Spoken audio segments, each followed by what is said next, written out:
happy birthday. If it's your birthday, your time right now is 5:58. Thanks so much for joining us. Here's a look at what's ahead on Wake Up Alabama this half hour. Right now, we are following breaking news out of Birmingham. An overnight fire has claimed one life, and a live report is just moments away. And the bridge replacement project through the heart of Birmingham has hit a snag. We'll update you on the problem. And breaking also overnight, more debris spotted in the Indian Ocean could finally answer the question, what happened to flight MH370?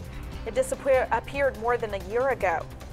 All right, let's take a look at the forecast. I'm feeling it's going to be a little warm once again. A shocker. Yeah, shocking. End of July, but good news. Maybe you could see an afternoon shower that provides a little bit of relief. You know, it's only temporary, but we all know how the rain works in the summer. It cools things off, but then it gets awfully muggy outside. Here's a look at how your day will be breaking down. By 7 o'clock, temperatures will already be close to 80. We'll see a mix of sun and clouds for your lunch hour. Temperatures in the 90s. How about 95 this afternoon?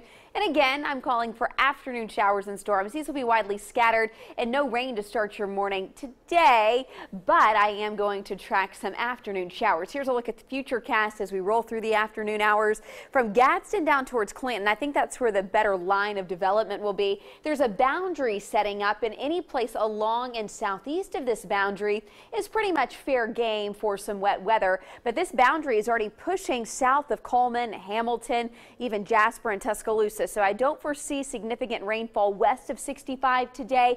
But remember to keep your eye to the sky because we could see some of these storms packing a punch. I'll have a detailed look at what you can expect not only this afternoon, but for your weekend. Stay tuned. That's up ahead in minutes. But first, a look at traffic with Jamie. Thanks, Ashley. Nice and clear. No accidents, no major delays. It's 6 o'clock in the morning. And right now, here's some things, just some reminders of some construction going on in the Birmingham area that could slow you down today for your commute, including this one over on Highway 280. This is affecting east and westbound lanes. Cahaba River Road between there and I-459. You can expect construction to continue today in that area. It's a road widening project. If you've been in that area, you've probably already seen it, but this is going to take place until next month.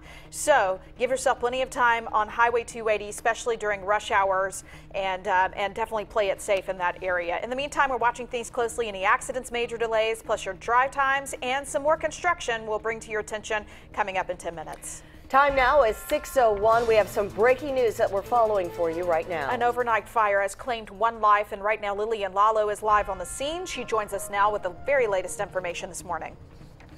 Jamie and Gina, this is a tragic morning for the family and friends that knew the victim who died. Now, as the sun comes up this morning, we are able to see just how bad this fire was. The fire department says this house is a complete loss. Now, dozens were out here grieving the loss of this 58-year-old male.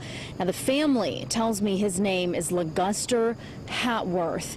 Now, they say he was a sweet and funny man, and neighbors say he was an unofficial neighborhood watchman and liked to stay out on his porch. The fire department and Birmingham police responded around 1 a.m. and this house is located at 4409 14th Avenue in Wylam. The fire department again says that this house is a complete loss. While the outside walls are still standing, the inside is completely destroyed. The victim was removed from the house around 3:30 this morning, and police will only conduct an investigation if the coroner determines the cause of death is not fire related.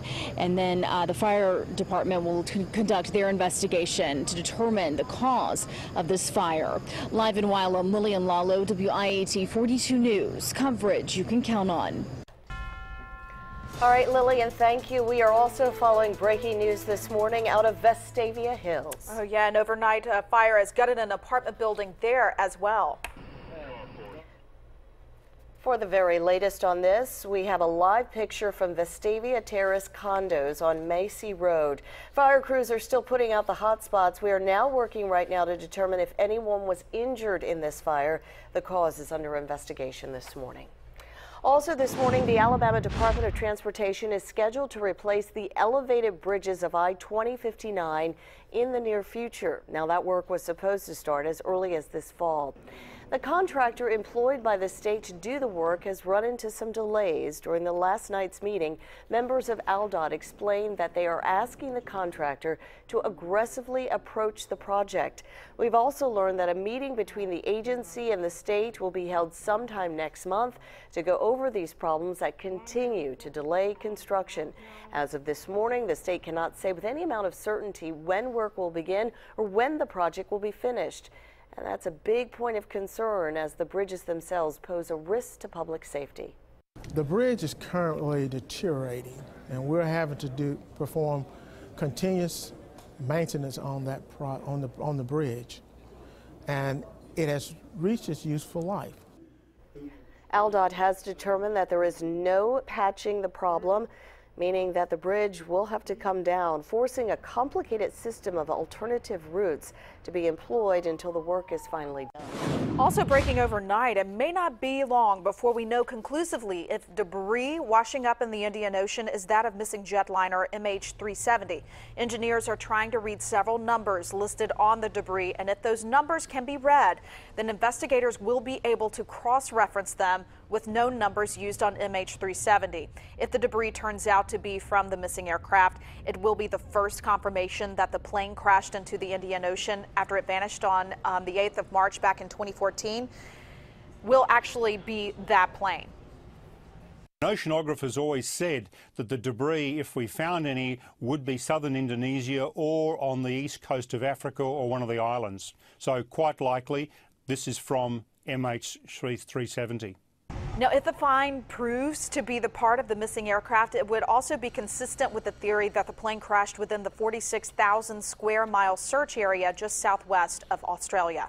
The special session resumes next week. Governor Robert Bentley has proposed $302 million in new taxes.